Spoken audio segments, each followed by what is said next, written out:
Joe Cali continues his attacks on the Chicago Bulls front office, pretty much bringing up that these guys don't have a star and what they have planned. It's really no hope in sight. Let's talk about it. So, the question of today's episode is, how far are the Chicago Bulls from really acquiring a star, an actual star in the Eastern Conference for the Chicago Bulls? Y'all know we're going to talk about it, break it all down, but you got to hit the music first.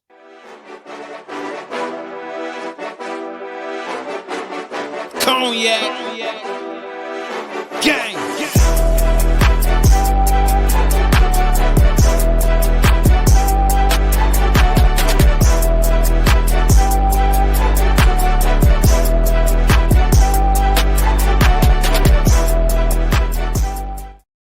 Shy Boys podcast with the Cognac Boys. I'm Cognac Boy Bobby, and I'm holding it down on another daily episode. So if you tuned in, go ahead and hit that like button and subscribe to the channel. Let us know how y'all feeling about today's episode as well. Now, Joe Cali, he's been putting a lot of pressure on the Chicago Bulls, and can you blame him? Like, let's keep it real. Like, some of the stuff I can go and be like, yeah, I don't know, Joe. I can't necessarily rock with it. But sometimes Joe Cali be hitting the nail on the head when he talks about certain things when it comes to the Chicago Bulls. 2026, he has some good comments about that. Talking about the lack of trading for assets. That's a very valid point. And he really talked about the Chicago Bulls plan right now, and that it's not a good plan right now in his eyes and a lot of Chicago Bulls fans' eyes. And how can you be mad at him? Now, I'm one of those people that don't come out here and just sit here and complain about the same things, especially when the front office has told me what their plans are. Like a couple years ago, we looked at the Chicago Bulls, and the front office pretty much said that, hey, we going to keep the same roster. We going to run off continuity. So a lot of us didn't like that. I didn't like it. But at the end of the day, if the team is telling me what they're going to do, why should I raise my expectations for said team? Why should I get myself up in arms for said team? You know what I'm saying? If the Chicago Bulls are telling you what they're going to do and they're doing what they said they're going to do, you don't have to like it. You can voice your opinion. But I don't have that belief of just constantly banging my head on the table for whatever they said that they're going to do. And they're doing it. The whole continuity thing a couple years ago. And at the season, when it ended earlier this year, they flat out came out and said, this offseason, we're going to draft a player and we're going to look for a player.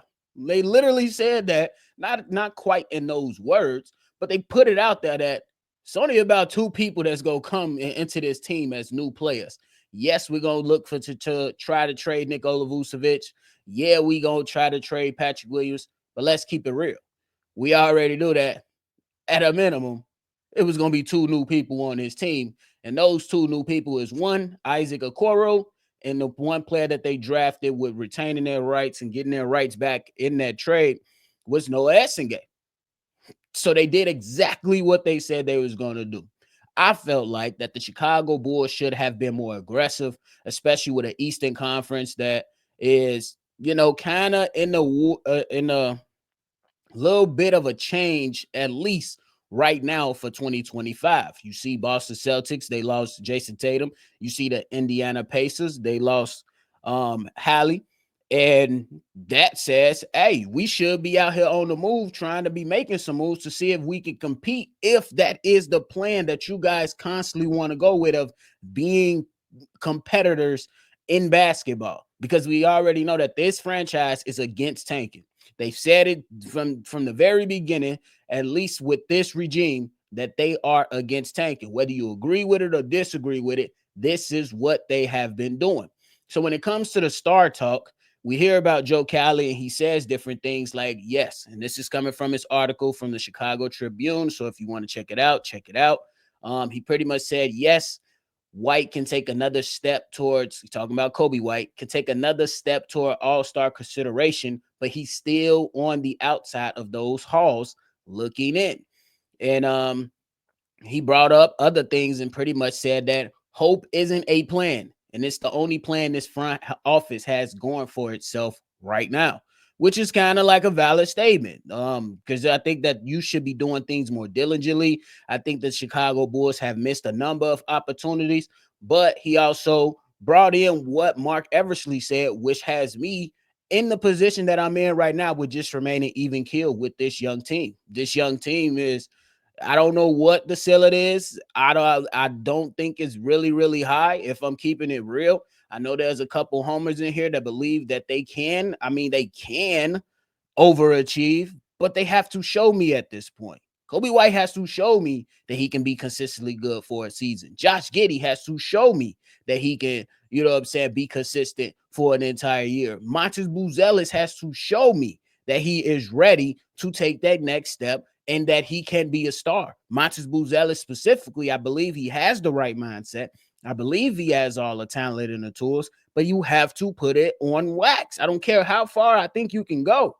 You got to show us, because let's keep it real. When it comes to Patrick Williams, and I know that's a bad comparison to compare Patrick Williams and Matas Buzelis, but let's just dial it in a little bit and say, hey, at one point we thought Patrick Williams, after his rookie season and then after a season spending time with DeMar DeRozan, we thought that Patrick Williams was going to come on and give us more than 9 points per game. We thought that. I'm not saying that Matas Buzelis is going to be like that, but the expectations we put on said players, a lot of the times, they don't go up and reach those expectations. It's to the point to where the front office even called out Patrick Williams publicly and said that he did not meet expectations. That sucks. Now, the front office, you can't let him off the hook for doing something absolutely stupid and not going out there and really honing in and saying, we're going to let the market dictate what you get, Patrick Williams. Instead, they gave him $18 million in hopes that he will turn it around. What? Makes no sense. But the real question is how far along are the Chicago Bulls from finding a superstar? I'm going to go out and say about another 5 years, maybe. Maybe. Your only hope right now for the Chicago Bulls to find their superstar is Matas Buzelis taking a huge step this season. I think that's the only hope, because you're looking around the landscape, you need a star, and like at least a star, at least a all-star caliber player to give yourself a fighting chance. Right now, we're looking at guys like Paolo and Caro that's down there in Orlando. Right now, I will classify him as a star, not a superstar. I will give him star status for sure. We looking at Trae Young. That's a star down there. You looking at Donovan Mitchell. He probably down there knocking on superstardom, but I'm going to give him a star status on that. You know what I'm saying? You looking at Jalen Brunson. That's a star. So you go through on all these lists and you look at these teams in the Eastern Conference, they have at least one star to help them catapult themselves and increase expectations. In fact, I'm looking at recently a pod that was done by Jeff Teague, and the feeling across from the outsiders outside of Bulls Nation, they don't have much hope for the Chicago Bulls.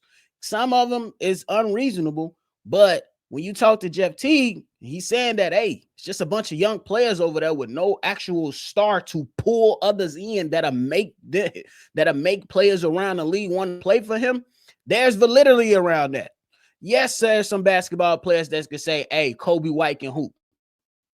Yes, it is.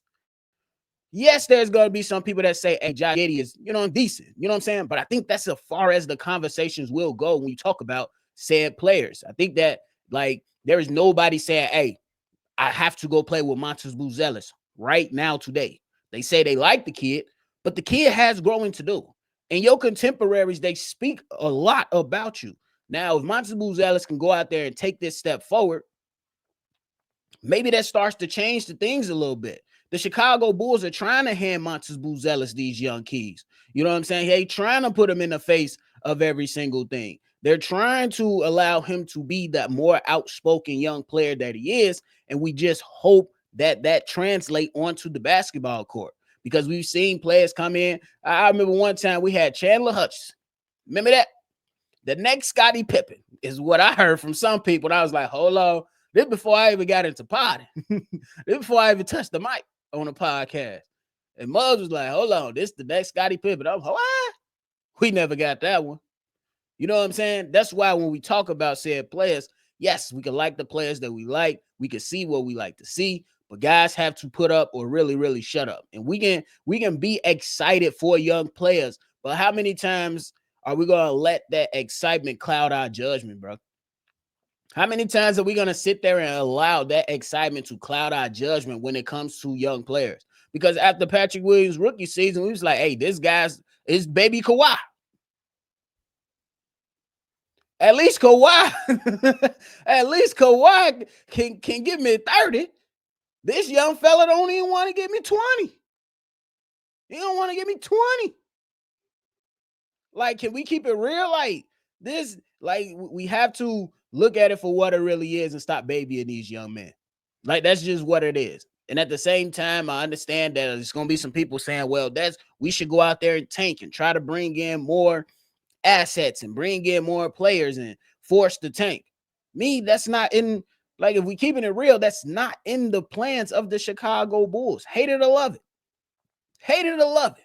Me personally, I'm not for the tank.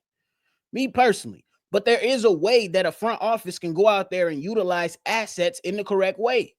That's why I'm like, yes, go out there, focus on player development by allowing those young players to play said games.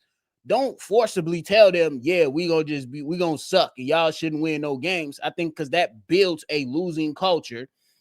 Go out there, allow young players to play the game, and because they're so young or because of what the team looks like, they might just lose anyway. But forcing a tank, that's just not. It's not what I like to view as a successful plan. And I want to bring up something that's very, very interesting. Y'all let me know how y'all feel about it. Y'all know it was some people that laughed at AK when he said teams, we want to build out a roster, a really good roster full of players, multiple players. And then Rick Carlisle came out and said, we just need to fill out a roster of really good players. Y'all scolded them. Y'all scolded ourselves. Nobody likes when AK speak, but when somebody like Rick Carlisle come back it up, it makes you reconsider what your thoughts was before. But the problem is, let's make it clear. The problem is that AK Mark Eversley missed too many opportunities. So yes, all those things considered, when it comes to finding the next star, you are putting yourself back because the things that you did not do. Hindsight is 2020, but in a heat of the moment, you're the GM, you're the president of basketball operations. You're supposed to be able to execute and figure it out. And I think that the Chicago Bulls front office needs to live in reality. I think they're trying to learn from their mistakes and get to that point right now, but they need to live in reality more so than Chicago Bulls fans. Like, we are the ones that's going to be delusional. We the ones that's going to be yelling at the mic, going crazy and throwing shit on the floor. Don't throw no dildos. Y'all freaky. Don't do that. We the ones that's going to be ticked off and cussing everybody out. These people are supposed to be more even keeled and have a honest assessment of what the state of the team is like. For an example, when you had Andre Drummond at that moment in time, you knew the Chicago Bulls weren't going very far. So when they call and say, give us Andre Drummond for 2 first-round picks, you say, to hell with it. Fuck it. He out the door anyway. Let's go. When you call or receive the call about an Alex Caruso trade, hey, you want Alex Caruso, you need to come off some of them draft picks, or you ain't getting Alex Caruso. We'll find another partner. Or when you trade Zach LaVine, yeah, you got all these young players, but we want some assets in return as well. You know what I'm saying? Like, that should have been the focus, and the Chicago Bulls just kind of shot themselves in the foot every single time. They shot themselves in the foot every single time. So in all, I think that we might be waiting for a stop. Unless the caveat is if Matas Buzelis can take a huge step forward, but I don't like putting that amount of pressure on the young kid and acted as if in year 2, for me, he's supposed to be a star that comes and save the day in year 2. No, he can very well do it, but my expectation is that he will improve. How much will he improve? It's going to be determined. He's going to have to determine that. He's going to have to be like, all right, I'm ready to be a star. He's going to have to grab the bull by the horn. Matas Buzelis is going to have to grab a bull by the horn and say, all right, I got the keys. Let's ride. That's what Matas Buzelis is going to have to say. My expectations, I'm not going to sky high that say that Matas Buzelis is going to be most improved player. I'm not going that far and say that Matas Buzelis will make an all-star team this year. I'm not going that far. Is that I just want to see my man's improve. And if he can improve and show some of that first round talent that he has, and that number one overall pick that he was supposed to be, if that's a big enough chip on his shoulder, he'll go and he will go out there and display that on the basketball court. But for me, I just want to see the young player get better. Give me a team full of young, good players so we can move on. The Chicago Bulls are holding on to like nothing. They hold it on too long for said players. Like some players you could want to go out here and keep, but there are some players that the Chicago Bulls should have been off of. And y'all know who. But hey, let me know how long y'all think the Chicago Bulls are going to be waiting for that star. I say 3 to 5 years, unless that's, you know what I'm saying, unless they start to change that. Derrick Rose been gone for a long time, y'all. Yeah, we had Zach LaVine in the building. Yeah. You know what I'm saying? Yeah, we had DeMar DeRozan in the building. That was a decent time. I'm not even going to hold you. It was a decent time. But when are we going to have that actual start to where Muggs is like, yes, I want to go play with him. I want to go play with him because he cold.